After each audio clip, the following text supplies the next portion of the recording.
Are you new to mixing and feeling overwhelmed with all of the resources, plugins, and information out there? Well, I am Legend with iZotope, and in today's video, I'm teaching you the basics of mixing. Let's jump right in. Tip number one is starting with good source audio, because the better your audio source is to begin with, the less you have to do in post to process your vocals to get them to sound the way that you want them to sound. Now, there are tons of choices out there for equipment that you can use that does not break the bank. Just make sure you do your research to know that this equipment is good enough. What I use, for instance, are the Austrian Audio Hi-X55 open back headphones to mix and monitor my audio recordings, the Bluebird SL microphone to record my vocals, and the Audient Evo 4 or Focusrite Scarlett Solo to hook up my mic to my computer. Once you've got your equipment all figured out and set up, it's time to move on to tip number two, which is to finish your production.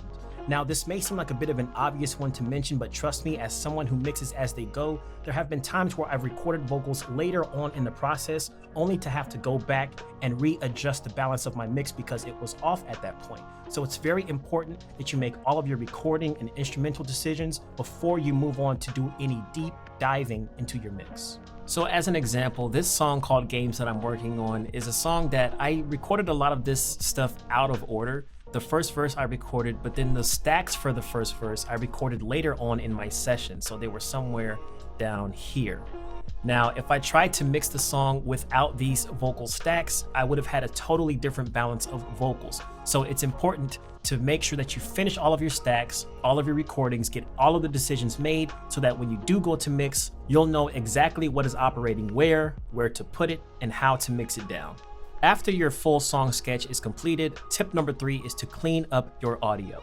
No matter how good your equipment is, each microphone, instrument, and sound will have their own problems that need to be sorted out to get a professional sound. So whether that's an air conditioner, plosive sounds from your mouth, or a hum from a studio fan, these all need to be addressed. So for tasks like these, you can use plugins such as RX, either as a standalone application or individual modules, to reduce or remove these sounds entirely with machine learning. Here is an example of a song that needs its audio cleaned up. So at the end of this verse, you'll hear a lot of breaths and a little bit of bleed in the track coming through the headphones. I might have to rearrange his face.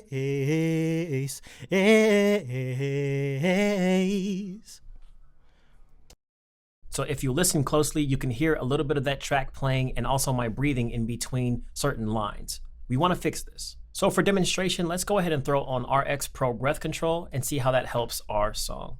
I might have to rearrange his face.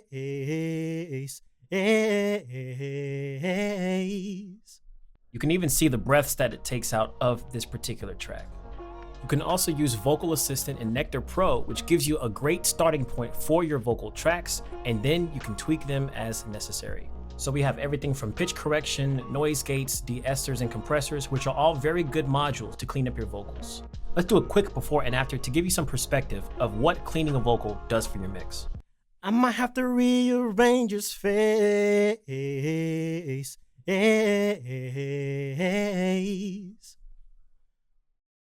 I might have to rearrange his face. Tip number four is going to be getting a good and balanced mix with levels and panning. The purpose of mixing is to get everything to sound balanced together, and balanced doesn't necessarily mean everything is at the same volume or pan. Rather, the instruments and vocals all serve their own purpose in their own parts of the mix. And I can actually show you what this looks like with Neutron's visual mixer.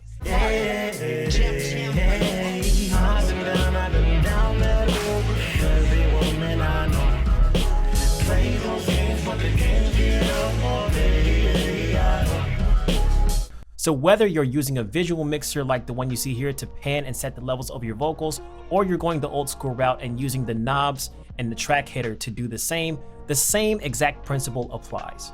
For instance, if we pay attention to the only vocals that are panned to the left and to the right, these are my stacked vocals that I want to spread more. Anytime that I have vocals that are stacked in doubles, whether that be 2, 4, 6, 8, I always pan them evenly on each side. As an example, these 4 vocals right here are 4 stacked vocals I have for 2 different parts. So it's a 2-part harmony, 2 stacks per part.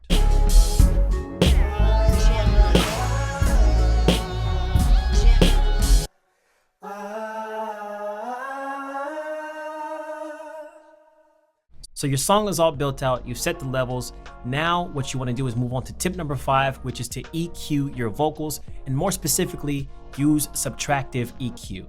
You're subtracting whatever frequency you choose from the mix of that particular track you're using so that another instrument or vocal can fit into the mix better. Additive EQ is also a possibility, but this can sometimes cause competition. Instead of just making room for something that's just trying to fit in, you're boosting a frequency to compete with another frequency, which doesn't always turn out too well. So on your left, you have your lows, in the middle, you have your mid-range, and in the right side, you have your highs. All you would do is to find a frequency that you want to subtract, make sure it has a point, and then you drag it down. This would be subtractive. On the other end, if you want to add more of that frequency, you drag it up. That would be additive. As you can see here for my rap, I did a little bit of subtractive EQ and I took out some of the bottom end of things because I wanted this rap to sound more bright and trebly. Millions on the phone, you never be alone. You got a man on the throne, cause I'm the king of your body. Hands on the low, keep feeling yourself. I see you dance with a glow, they know, hey. Of course, this doesn't just apply to vocals, this also applies to the music you make and instruments you use as well. So in this case, I'm going to exaggerate adding bass to my track so that you can see how EQ works.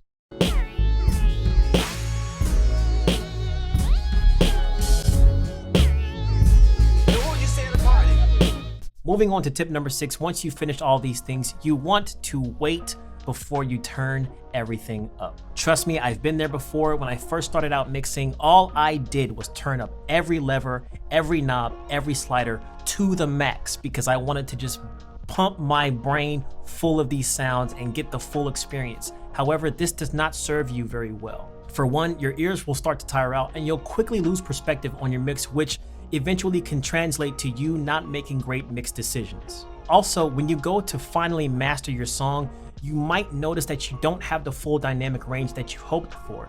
That's because you just made everything loud instead of having some parts quiet, some parts more louder than others, things panned. Dynamic range is very important for a mix, for a master. You want the full range of the lows, the mids, and the highs, all the different volumes so that you can get that final great sound you're looking for. Now, after all is said and done and you're ready to preview your finished track, tip number 7 is to do what I like to call the speaker test. The purpose here is to get a good perspective on your mix. So what might sound good on one sound system, one pair of headphones might sound totally atrocious on somebody else's. So you want to be able to make those alterations once you play things in the car, on your headphones, on your laptop.